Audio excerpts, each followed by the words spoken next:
I came back from the airport because I had forgotten my passport at home, but what I heard through the window between my daughter and my son-in-law changed my life forever.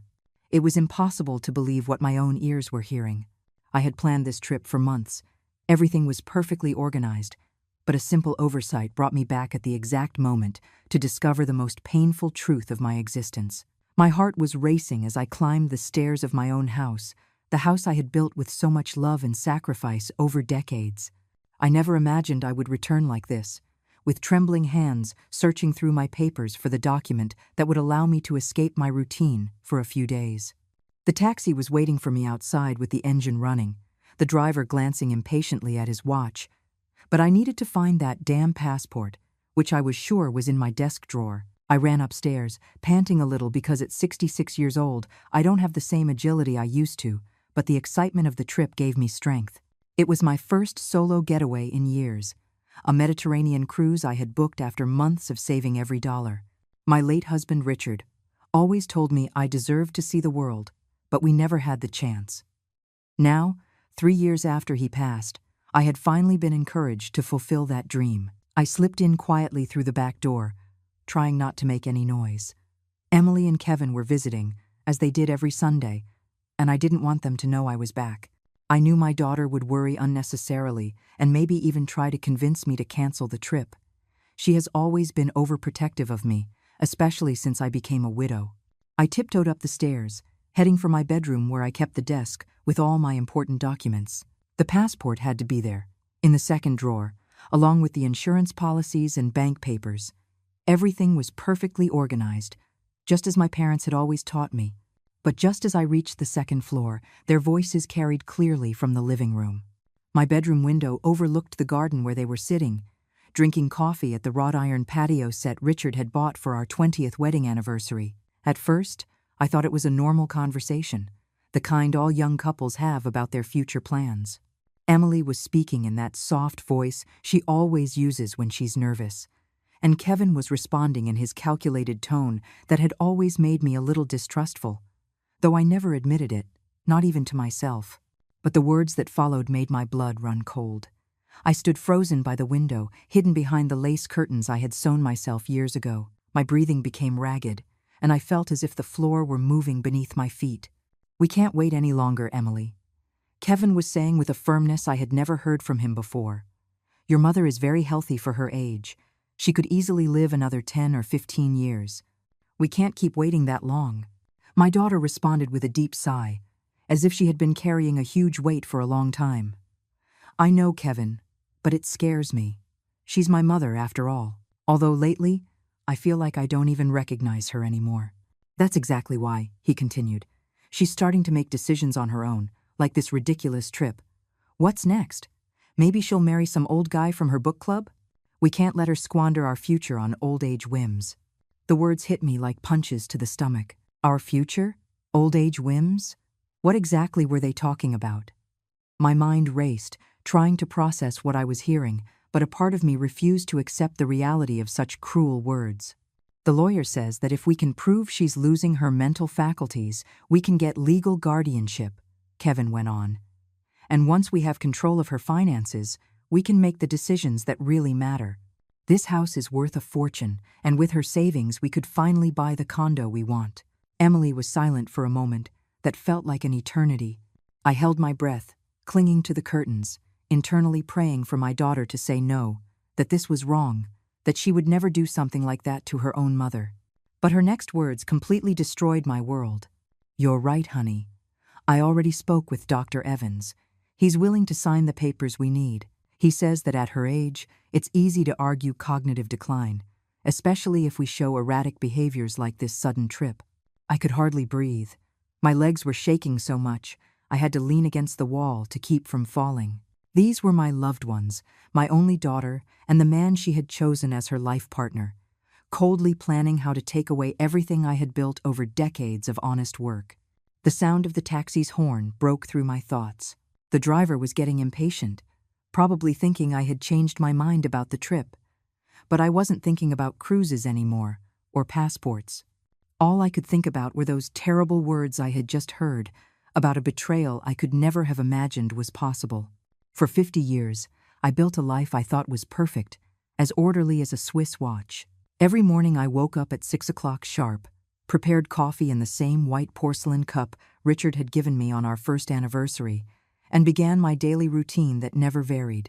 I was a respected woman in the neighborhood, known for my punctuality, my impeccable garden, and my ability to host the best family gatherings. My house was my pride. Every corner reflected years of meticulous care. The plants in the garden grew lushly because I watered them religiously every afternoon at 5. The furniture gleamed because I polished it every Tuesday and Friday. Important documents were filed by date in the mahogany desk that had belonged to my father. Richard and I had worked tirelessly to build this life. He as an accountant at a textile company for 30 years, and I as an elementary school teacher for 25. We never had extravagant luxuries, but we never lacked for anything. We saved every dollar, calculated every expense, and planned every investment, always thinking of Emily's future. When our daughter was born, I felt that life finally had complete meaning. She was a beautiful, calm baby who slept through the night from 3 months old. I raised her with the certainty that she would be a successful woman and, above all, a good person. I taught her values, principles, the importance of honest work, and respect for others. Emily was an exemplary student throughout her education. She never gave me any serious trouble, always got excellent grades, participated in school activities, and had friends from respectable families. When she graduated from college with honors, Richard and I cried with emotion during the commencement ceremony. I remember her in her seafoam green dress that day, radiant with happiness, hugging us and telling us that everything she had achieved was thanks to our example and dedication. She promised that one day she would repay us for all the effort we had invested in her education. I never imagined that repayment would be to snatch away everything I owned. She met Kevin when she was 28, at a conference for her job. He was an accountant like Richard, handsome, polite, with a promising future. I liked him at first. He spoke respectfully and helped with chores when he came for dinner. He seemed genuinely in love with my daughter. Richard approved of him immediately, saying he reminded him of himself when he was young. They were married in a small but elegant ceremony in our backyard. I took care of all the details, the flowers, the food, the decorations. Emily looked radiant in her ivory wedding dress, and Kevin never took his eyes off her. I thought they had found true love, just as Richard and I had decades before. The first few years of their marriage seemed like a fairy tale. They lived in a modest apartment near the city center, but were always happy when they visited us on Sundays. Emily would bake the desserts I had taught her to make as a child, and Kevin would help Richard with small repairs around the house. We were a close-knit family, or so I thought. After Richard's death 3 years ago, I felt the world collapse on my shoulders. 43 years of marriage aren't forgotten overnight. The house felt huge and empty. Every corner reminded me of him. For the first few months, I could barely function. I cried constantly and had completely lost my appetite. Emily and Kevin were my support during those difficult times. They came over every day, brought me prepared meals, and stayed to keep me company on the hardest nights. My daughter slept with me for the first few weeks, holding me when nightmares woke me up at midnight. Kevin handled the legal paperwork, the insurance claims, everything I didn't have the strength to manage. Gradually, I regained my will to live. I started tending my garden again, resumed my cleaning routines, and began to cook once more. Emily suggested I join the neighborhood book club, take yoga classes, and do activities to meet new people. I resisted at first, but eventually I took her advice. Life began to have color again. I made friends at the book club, women my age who were also widows, and understood exactly what I was going through. I started to enjoy small pleasures, a cup of tea in the afternoons, a good novel, chats with the neighbors about the flowers in the garden. I even started thinking about traveling. Richard had always wanted to see Europe, but we never had the opportunity or enough money. Now, with the house paid off and some savings accumulated, I could finally afford to fulfill the dream we had shared for so many years.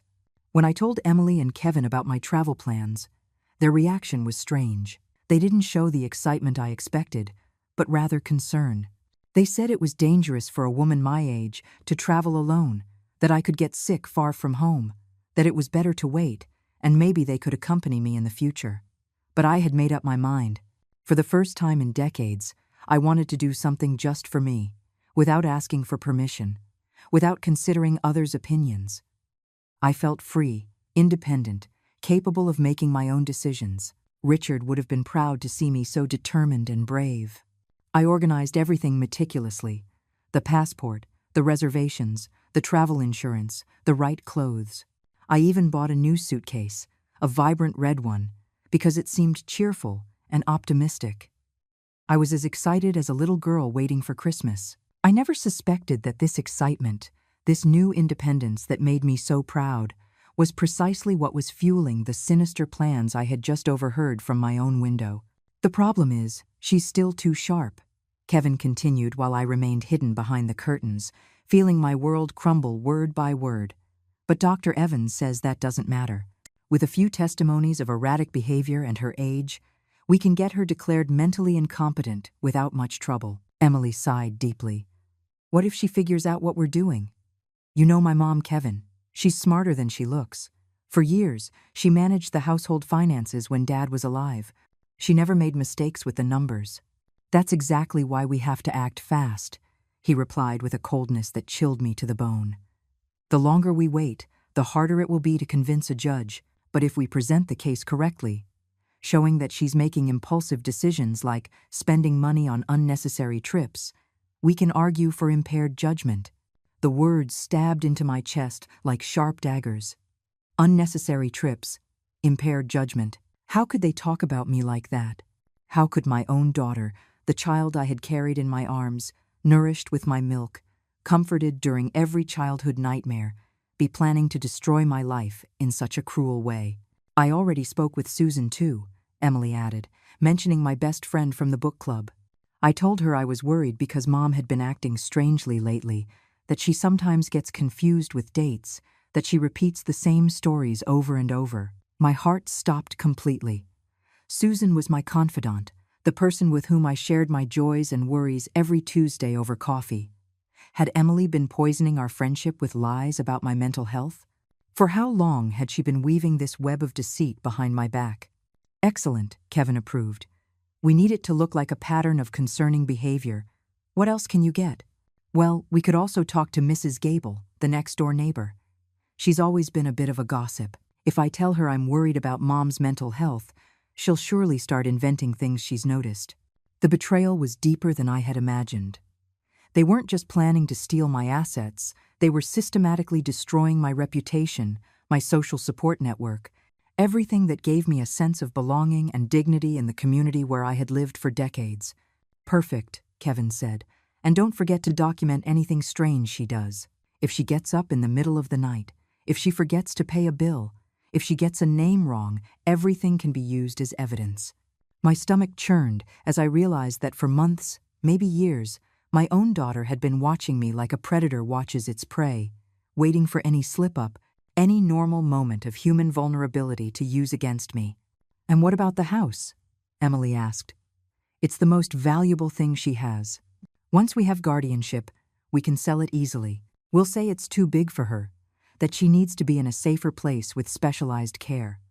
No one will question that decision, especially if she's already been declared incompetent." Tears began to roll down my cheeks, but I quickly wiped them away. I couldn't let them see me cry. I couldn't give them even that satisfaction.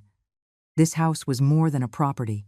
It was the home where I had raised my daughter, where I had loved my husband, where all the most important moments of my life had happened. "And what do we do with her after that?" Emily asked in a voice so casual it was as if she were talking about the weather. "There are several options. We could look for a cheap nursing home, one of those where the government subsidizes part of the cost.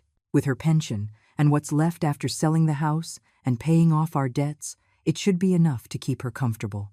Comfortable? They were talking about locking me up in a home as if I were a piece of old furniture they no longer needed, but didn't want to throw away completely. My mind worked frantically, trying to process the magnitude of this betrayal, the coldness with which they were planning the theft of my entire life. Although, on second thought, Kevin continued, maybe a private facility, but further away, would be better. That way we won't have to visit her as often, and she won't be able to cause trouble with the neighbors or old acquaintances. Emily laughed, a short, bitter laugh. I had never heard from her before. You're right. The further away, the better. That way, we can live in peace without worrying that someone might believe her if she tries to tell a different version of the story. The plan was perfect, diabolically perfect. They would isolate me from my entire known world, from all the people who could help me or believe my side of the story. They would turn me into a confused and abandoned old woman in a strange place, while they enjoyed everything Richard and I had built over decades of sacrifice. "When do we start?" Emily asked, and in her voice I detected an impatience that made my blood run cold. "Next week, while she's on her trip, we can start moving some things around. We'll go through her papers, photograph the important documents, maybe even take some jewelry and valuables without it being immediately noticeable." My breathing became ragged. Not only were they going to rob me legally, but they were also going to ransack my house while I was away, trusting them. They had probably already been taking mental inventories during their Sunday visits, calculating the value of every object, every memory, every family heirloom. "Be careful with Grandma's jewelry," Emily warned. "Mom knows it by heart. She would notice if any of it was missing." "Don't worry," Kevin replied. "We'll just take a few less conspicuous pieces at first. By the time she realizes, it'll be too late for her to do anything about it." The taxi's horn sounded again, more insistent this time. The driver probably thought I had changed my mind about the trip, but I could no longer think about cruises or passports. My mind was completely focused on this devastating revelation that had changed my life forever. I needed time to process all this, to plan what to do. I couldn't confront them now. I wasn't ready. I needed to be smart, strategic. They thought I was a naive old woman who was easy to manipulate, but they were about to find out that they had gravely underestimated Clara. I stood motionless behind the curtains for several minutes after they finished talking, trying to process the magnitude of what I had just discovered. My mind filled with memories that now took on a completely different meaning, like pieces of a sinister puzzle finally clicking into place. How many times had Emily casually commented on my supposed confusion with dates? How many times had Kevin insisted on reviewing my bank statements to help me? How many times had they exchanged knowing glances that I had interpreted as a couple's love, when they were actually conspiracies against me? I remembered that afternoon 2 months ago when Emily came to visit and found me looking for my reading glasses. "Mom, you're wearing them," she had said with a strange smile, but I clearly remembered leaving them on the nightstand. I now wondered if she had moved them deliberately so she could later tell that story as evidence of my mental decline. I also remembered when Kevin had so graciously offered to accompany me to the bank to simplify my paperwork. He insisted it would be easier if he had access to my accounts to help with monthly payments. I had interpreted that offer as filial love, but now I understood he was just laying the groundwork to gain full control over my finances. The times Emily had suggested I should consider selling the house because it was too big for one person. The times she had commented on how expensive it was to maintain such a large property. The times she had talked about the advantages of living in a retirement community where I would have more company and professional care. Every conversation, every suggestion, every gesture of supposed concern had been part of a meticulously designed plan to convince me to voluntarily give up my independence. And when that didn't work, they decided to take it from me by legal force. My hands trembled as I recalled Dr. Evans' visit last week. He had shown up without an appointment, saying Emily had called, worried about my health. He asked me strange questions about my memory, about whether I had been feeling confused lately, about whether I had experienced any episodes of disorientation. I had answered honestly that I felt perfectly fine, but he kept insisting, taking notes in a small notebook. Now I understood that visit hadn't been a medical consultation. It had been an evaluation to support their declaration of my mental incompetence. Dr. Evans, whom I had trusted for years, was colluding with my own family to destroy my life. When had this conspiracy begun? Had it started immediately after Richard's death, when I was at my most vulnerable and needed their support? Or had it started even earlier, while my husband was still alive, patiently waiting for the right moment to execute their plan? The idea that they had been faking love and concern while planning my destruction filled me with a rage I had never felt before. But along with the rage came a deep, devastating sadness. My own daughter, the child I had carried in my womb for 9 months, nourished with my body, educated with my values, considered me an obstacle to her happiness. Where had I failed as a mother? What had I done wrong to raise a person capable of betraying me so cruelly? Had I been too generous, too permissive, or maybe not strict enough in teaching her about gratitude and respect for her parents? Richard always said Emily was perfect, that she was the daughter any parent would dream of having. How would he have reacted to this betrayal? Would he have felt as responsible as I did now? Or would he have seen the signs I had missed for all these years? The sound of their voices interrupted my painful thoughts. They were saying their goodbyes, getting ready to leave.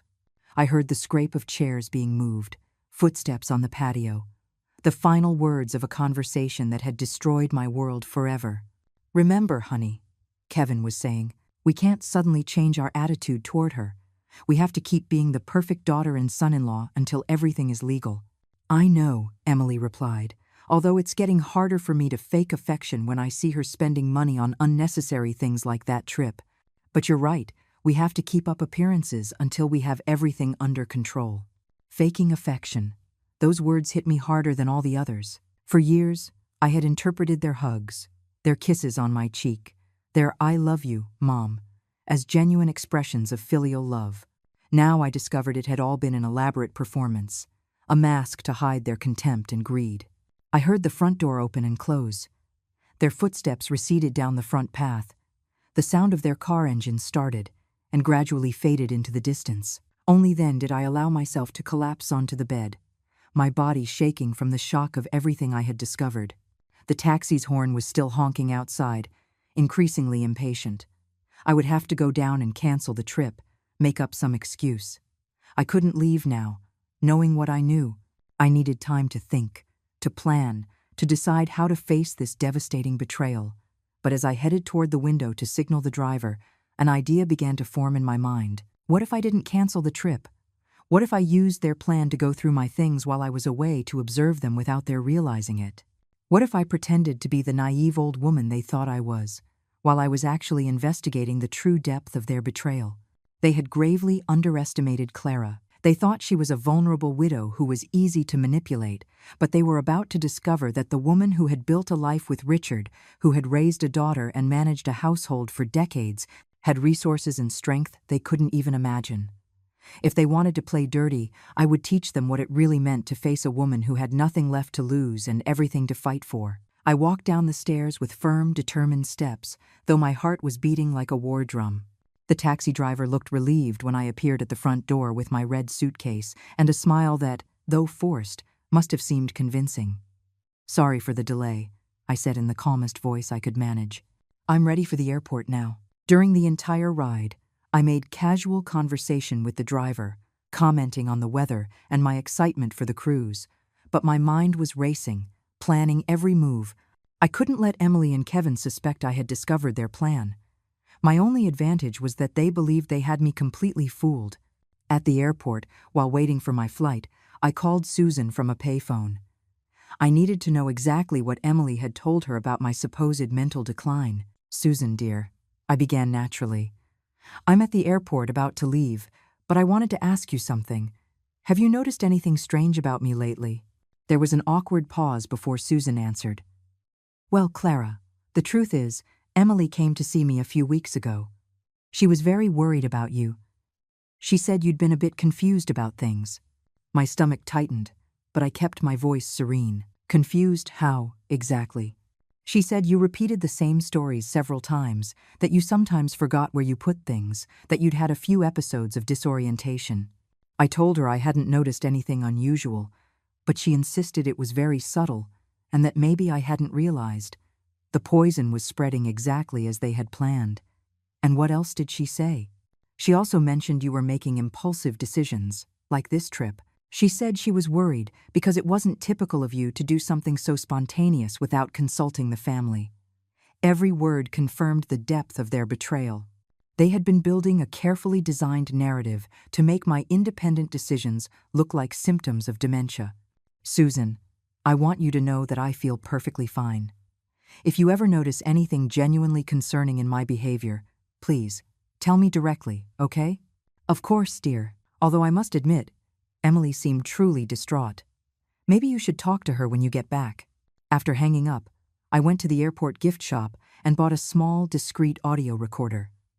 If they were going to use my words against me, I could play that game too. During the flight, I mentally worked out a detailed strategy for the coming days. The cruise was emotional torture, surrounded by happy couples and loving families. I couldn't stop thinking about the betrayal waiting for me at home. Every night, alone in my cabin, I cried silently for the daughter I thought I had, who in reality had never existed. But I also used that time to strengthen my resolve. I would not be defeated so easily. When I returned 5 days later, I acted as if nothing had happened. I told Emily and Kevin about the trip with genuine enthusiasm, showing them photos and gifts I had brought back. They smiled and asked questions, but I could see the impatience in their eyes, the anxiety to know if I had noticed anything different in the house. And indeed, several things had been subtly moved. My desk documents were in a different order. A few minor pieces of jewelry were missing from my jewelry box. They had even taken photos of certain furniture and paintings, probably to calculate their resale value, but I pretended not to notice anything, acting like the absent-minded old woman they believed I was. Over the next few weeks, I began my own silent investigation. First, I made an appointment with my trusted lawyer, Arthur, without mentioning anything to Emily. I explained that I wanted to review my will and make sure all my legal documents were in order. "Is there a specific problem you're worried about?" Arthur asked, noticing something in my tone.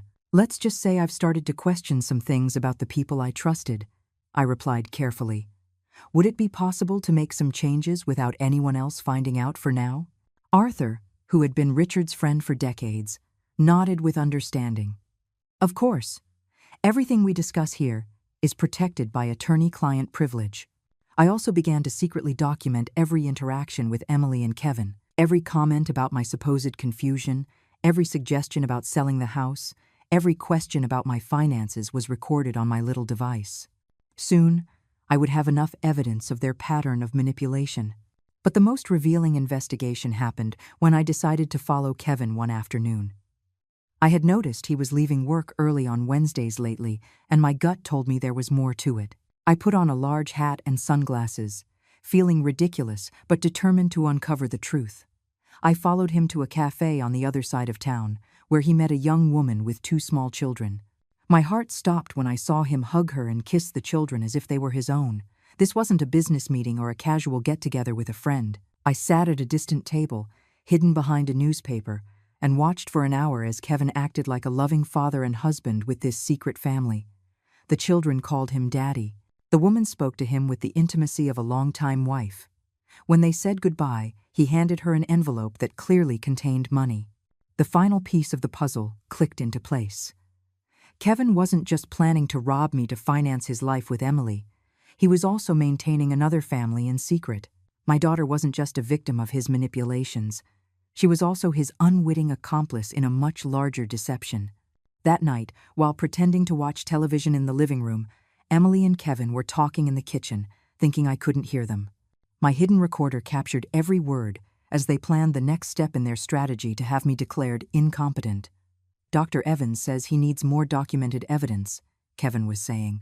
"Erratic behavior, significant memory lapses, questionable financial decisions. We could hide her blood pressure medication," Emily suggested. "If she feels dizzy or confused, it would be easy to convince anyone she's losing her faculties." The cruelty of that suggestion took my breath away. They were willing to risk my physical health to achieve their goals. There was no longer any doubt that these people were capable of anything. But I was preparing, too. The war had begun, and they didn't know their opponent already knew all their cards. The confrontation came on a Tuesday afternoon when Emily came alone for her weekly visit. I had been avoiding them coming together. I needed to separate the pieces of their alliance to weaken them. I prepared coffee in my best porcelain set, as I always did, but this time every gesture was calculated with military precision. "Mom, I've been thinking a lot about your well-being," Emily began with that sweet voice I now recognized as completely fake. "Kevin and I think it might be a good idea for you to talk to someone about how you've been feeling lately." I placed the coffee cup in front of her with perfectly steady hands. "Someone like who, sweetie?" "Well, maybe a specialist. Dr. Evans knows some very good psychologists who work with people your age. It's nothing serious, just to make sure you're processing Dad's passing and all the change is well. There it was, the beginning of the next step in their plan. She wanted to take me to a psychologist who was probably also in on their conspiracy, someone who would officially document my supposed mental decline. I decided it was time to start revealing my cards. But gradually, "Emily, can I ask you something?" I sat across from her, studying every micro-expression on her face. "Do you think I've been acting strangely lately?" She avoided my direct gaze.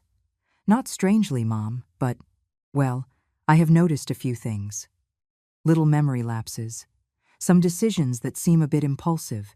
"Like what decisions exactly?" "The trip, for example. You'd never done anything like that without consulting us first. And sometimes you repeat the same stories or look for things that are right in front of you." Every word came out of her mouth, as if she had rehearsed the speech dozens of times. She probably had. "You know what's funny, Emily? Susan told me you went to talk to her about my supposed memory problems." For the first time, I saw a flicker of panic in her eyes. "I was just worried, Mom. I wanted a second opinion from someone who knows you well." "And Dr. Evans? Were you so worried that you had to call him to come over without me asking for a consultation?" She was clearly nervous now. Her hands trembled slightly as she lifted her coffee cup. "Mom, I don't understand why you're questioning all this. We just want what's best for you." I stood up slowly and walked to the window, the same window from which I had heard the conversation that changed my life. "You know what else is funny, my dear daughter? I found something very interesting at the bank yesterday." Her face went visibly pale. "At the bank?" "Yes. It turns out someone has been making inquiries about my accounts, asking about procedures for transferring funds in case of mental incapacitation. Don't you find that strange?" Emily stood up abruptly, spilling a little coffee on the table. "Mom, I think you're misinterpreting things." "Really?" I turned to her with a smile I knew was intimidating.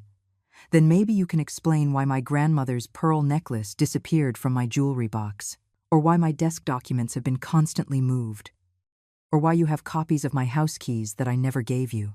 Each accusation hit her like a slap. I saw the exact moment she realized she had been discovered, when her mask of the concerned daughter finally crumbled. "Have you been spying on us?"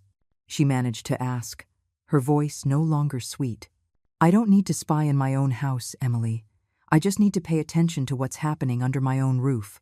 Just then, as if summoned by telepathy, Kevin arrived. I heard him use his key to get in, confirming my suspicions that they had free access to my house when I wasn't there. His footsteps went straight to the living room, where he found us in the middle of our confrontation. "What's going on here?" he asked, but his tone wasn't one of genuine confusion. It was the tone of someone who knew exactly what was happening and was assessing how much damage had been done. "Your wife was just explaining to me why she thinks I need psychological help," I replied with a calm I didn't feel, "and I was telling her about my visit to the bank." Kevin exchanged a quick glance with Emily, a silent communication that confirmed my worst suspicions about their coordination. "Clara, I think there's a misunderstanding." "Oh, there's no misunderstanding, Kevin. In fact, I think I finally understand everything perfectly." I walked to my desk, opened the top drawer, and pulled out a folder I had been preparing for weeks. "For example, I understand that you've been visiting a woman named Maria on Wednesday afternoons. A woman with 2 children who call you Daddy." The color completely drained from his face. Emily looked at him in genuine shock, clearly knowing nothing about his secret family. "What is she talking about? Hasn't your wonderful husband told you, dear? Kevin has been maintaining another family for at least 3 years. The children are about 5 and 7 years old." "How long have you two been married?" 6 years, Emily whispered, and I saw the exact moment she realized her marriage had been a lie from the beginning. "Exactly, which means Kevin already had this other family when he married you. Did you ever wonder where he got the money to support 2 households on the accountant's salary he claims to have?" Kevin finally found his voice, but it was no longer that of the charming son-in-law I had pretended to know. "This is none of your business, you nosy old woman." "Ah, there's the real personality you've been hiding," I smiled with satisfaction as his mask finally fell. "You know what else I discovered, Kevin? You're not an accountant at the company where you said you worked. In fact, that company closed down 2 years ago." Emily collapsed onto the sofa, her face in her hands. "What else have you been lying about?" "Oh, my dear," I said with a compassion that was completely genuine for the first time in weeks. "You are also a victim of this man. But unfortunately, that doesn't change the fact that you chose to betray me to benefit him." The room filled with a tense, dangerous silence. The three of us knew there was no turning back, that all the cards were on the table, and that the open war had finally begun. Kevin stood up abruptly, his fists clenched and an expression on his face I had never seen before. There was nothing left of the polite, charming son-in-law I had known for years. "You know what, old lady? I'm tired of pretending I care about you. You should have just kept your mouth shut and let things run their natural course." Emily looked up, tears streaming down her cheeks.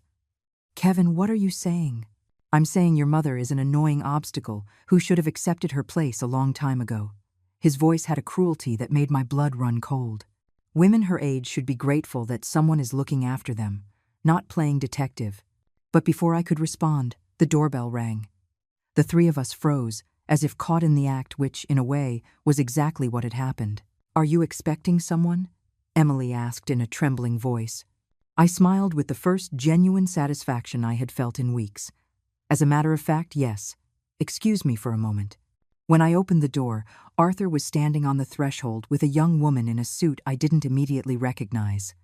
"Clara, looks like we arrived just in time." "Perfectly on time," I confirmed. "Emily, Kevin, I'd like to introduce you to my lawyer, Arthur, whom you already know, and Detective Miller, whom I've hired for the past few weeks." The shock on their faces was evident. Kevin tried to regain his composure, but it was too late. "I don't understand what's happening here."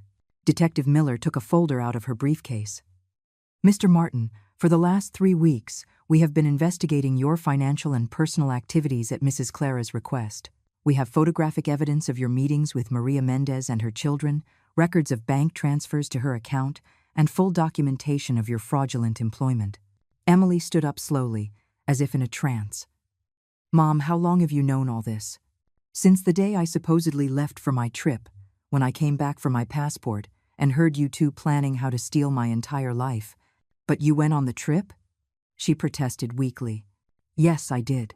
But not before installing hidden security cameras throughout the house and hiring professionals to document your every move while I was away." Arthur opened his own folder. "We have video recordings of both of you going through Clara's private documents, photographing her belongings, and removing jewelry and valuables. We also have the audio recordings of your conversations about plans to have her declared mentally incompetent." Kevin finally lost his composure completely. "This is ridiculous. Emily is her daughter. She has a right to be concerned about her mother's well-being." "Concerned?" Detective Miller smiled coldly. "Is that what you call conspiring to commit fraud, theft, and kidnapping? Because that's exactly what we documented." "Kidnapping?" Emily asked in a broken voice. "Yes, dear," I answered with genuine sadness. "Planning to have me involuntarily committed to a mental institution based on fabricated evidence constitutes kidnapping under the law." At that moment, as if the situation couldn't get more dramatic, someone else knocked on the door. This time, it was Arthur who went to open it, returning with a woman I recognized immediately from my surveillance photos. It was Maria, Kevin's other secret family. "Excuse the interruption," Maria said, her voice firm but nervous. "I'm Maria Mendez, and I need to speak with Kevin immediately." Kevin turned a shade of green. "Maria, what are you doing here?" "I came because I finally found out the whole truth about you, Kevin. And also because this lady," she pointed to Detective Miller, "came and asked me questions that opened my eyes completely." Emily looked back and forth between Kevin and Maria, as if watching a surreal movie. She asked Maria, "How long have you been married to him?" "Married?" Maria laughed bitterly. "He told me he was divorced, that his ex-wife had taken everything in the settlement, and that's why we couldn't get officially married until his financial situation improved." She turned to Emily. "Who are you?" "I'm his wife," Emily whispered, "his legal wife." The silence that followed was deafening. Maria leaned against the wall as if she had been physically struck. "His wife? But we've been together for 4 years. My children think he's their father." "Emily and Kevin have been married for 6 years, I informed her gently. "Which means you have both been victims of this man's lies this entire time." Detective Miller seized the moment to continue her report. Our investigation reveals that Kevin has been using the money he obtained from Emily and the small amounts he stole from Clara to maintain his double life. But that wasn't enough for his needs, which is why he developed this plan to access Clara's entire estate. Maria turned to Kevin with a palpable fury. Are you telling me that all this time you've been stealing from an old woman to give money to me and my children? It's not theft, Kevin protested desperately. It was just a temporary reallocation of resources. Temporary reallocation? Arthur laughed without humor. Fraudulently planning to have someone declared mentally incompetent to steal their assets is not a temporary reallocation. It's a federal crime. At that moment, I saw something I didn't expect. Emily stood up slowly and walked toward Kevin. For a second, I thought she was going to defend him, to stand by him despite everything that had been revealed. Instead, she slapped him across the face, a sound that echoed through the room. You are a liar, a thief, and a manipulator, she screamed, in a voice I hadn't heard since she was a little girl throwing tantrums. You made me an accomplice in betraying my own mother for money that wasn't even for us. But to support your other family, Kevin touched his cheek in genuine shock. Emily, I can explain all of this. There's nothing to explain, Maria interjected. Your lies have ruined too many people's lives. My children are going to grow up wondering why their father disappeared from their lives. Detective Miller closed her folder with professional satisfaction. Mr. Martin, I have here an arrest warrant for fraud, attempted theft, and conspiracy. I also have orders to freeze all of your bank accounts while the origin of the funds is investigated. The arrival of police officers transformed my living room into a scene from a crime movie. Kevin was handcuffed while protesting his innocence with a desperation that was almost pathetic to watch. His shouts about misunderstandings and conspiracies against him echoed through the house as they led him out to the patrol car. Emily had completely broken down on the sofa, crying in a way I hadn't seen since she was a small child. Maria stood by the window, hugging herself as she watched the man who had destroyed her life and her children's lives being taken away. Detective Miller continued to meticulously document everything, preparing the case that would ensure Kevin paid for every one of his crimes. Arthur approached me with an expression of admiration mixed with concern. Clara, I must admit, you handled this brilliantly. But how are you feeling now that everything is out in the open? It was a complex question. On one hand, I felt a deep satisfaction in seeing justice finally being served. Kevin had manipulated and hurt too many people and deserved to face the consequences of his actions. But on the other hand, looking at my shattered daughter and the traumatized Maria, I couldn't help but feel an overwhelming sadness for all the damage that had been caused. I feel relieved that the truth is out, I answered honestly, but also devastated by everything that has been lost in the process. Detective Miller put away her documents and came over. Mrs. Clara, I want you to know that your courage to investigate and confront this situation likely saved not only your assets, but also prevented Kevin from victimizing other people. Our investigation revealed he had been exploring similar schemes with other widows in the community. That information struck me deeply. I hadn't been the only one on his list of potential victims. How many other women my age might have suffered what I was about to suffer if I hadn't discovered his plans in time? Maria finally spoke, her voice broken but determined. Mrs. Clara, I want to apologize for everything that has happened. I knew nothing about you or Kevin's plans. If I had known the money he gave us came from criminal activities, I never would have accepted it. I went to her and gently touched her arm. My dear, you are also a victim of this man. You have nothing to apologize for. We have both been deceived by someone who was an expert at manipulation. What's going to happen to my children? She asked, tears in her eyes. They love Kevin like a father. How do I explain to them that it was all a lie? It was a heartbreaking question with no easy answers. Children are resilient, I said, though I knew it sounded inadequate.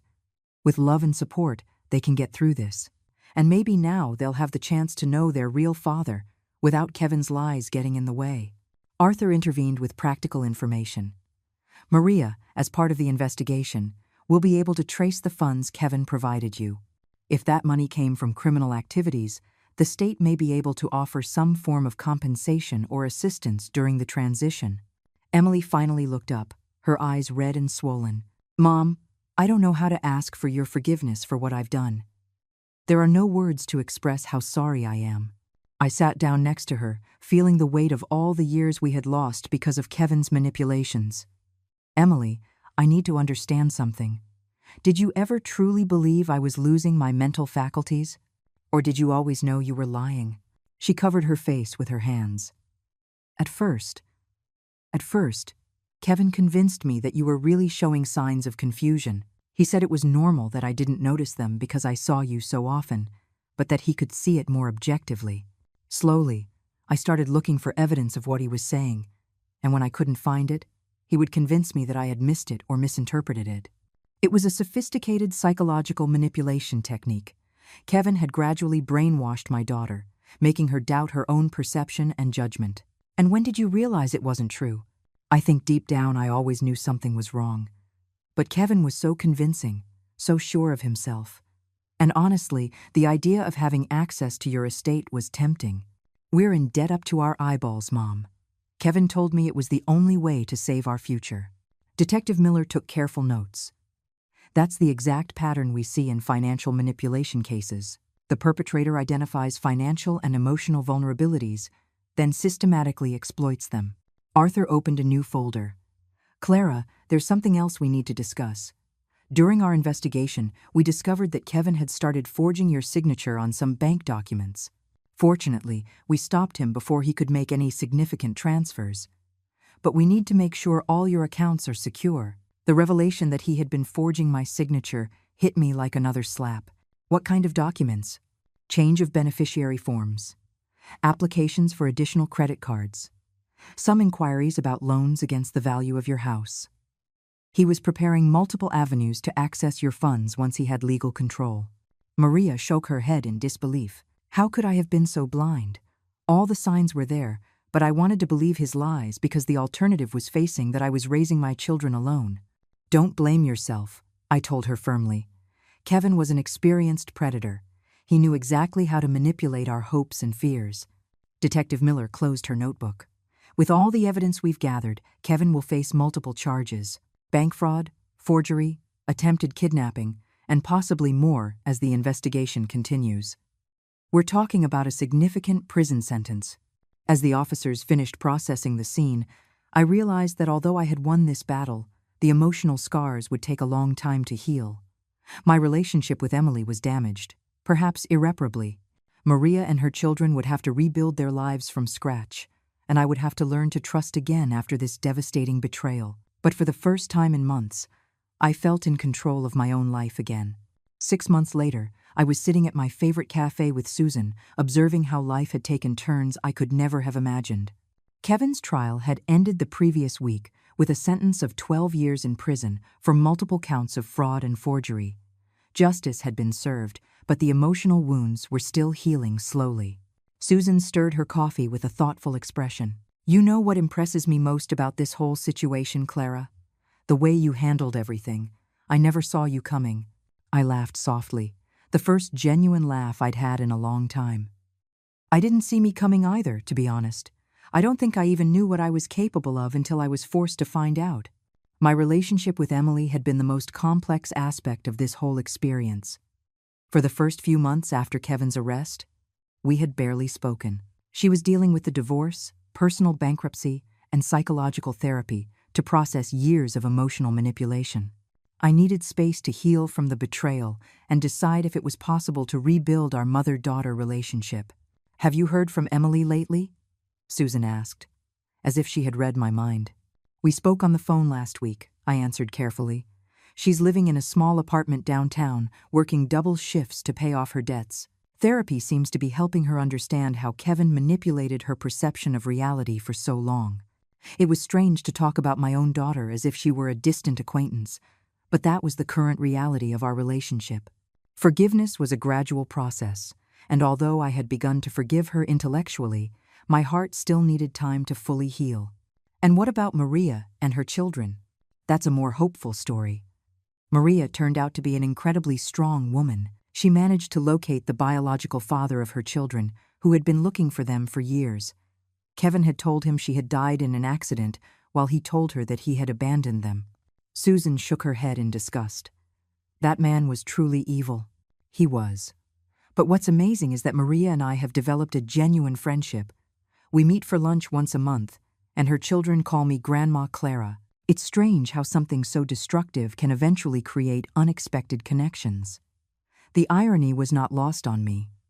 I had gained a sort of substitute family through the betrayal of my biological one. Maria's children, aged 5 and 7, had accepted my presence in their lives with the natural ease of children. To them, I was just another caring adult who had appeared in their world, not a symbol of their fake father's lies. "And your travel plans?"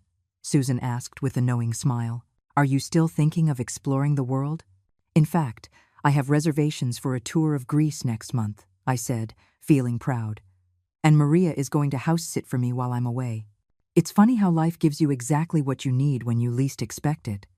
We had decided that Susan would stay over a few nights too, turning my absence into a sort of extended get-together for friends. The idea of having trusted women looking after my home gave me a peace I hadn't felt in years. "Aren't you afraid to travel alone at your age?" Susan asked, repeating the same question Emily and Kevin had used to manipulate me. "I'm 66, not 96, I replied firmly. "And after everything I've faced this year, what could be more frightening than discovering your own daughter was planning to steal your entire life?" We had decided to keep the most sordid details of the case out of the public eye to protect Maria's children, but the community knew enough that my reputation had completely changed.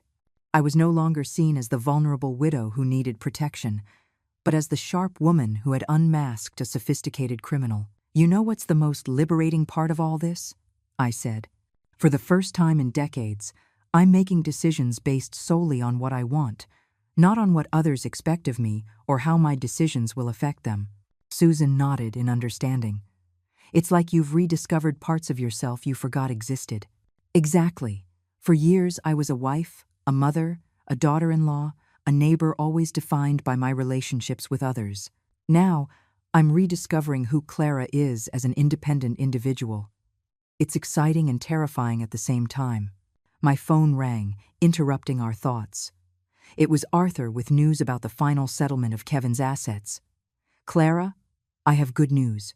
We managed to recover almost all the money he stole from you, plus interest. We were also able to secure a compensation fund for Maria and her children." After I hung up, I realized this chapter of my life was finally closing. All the loose ends were being tied up. All the accounts were being settled.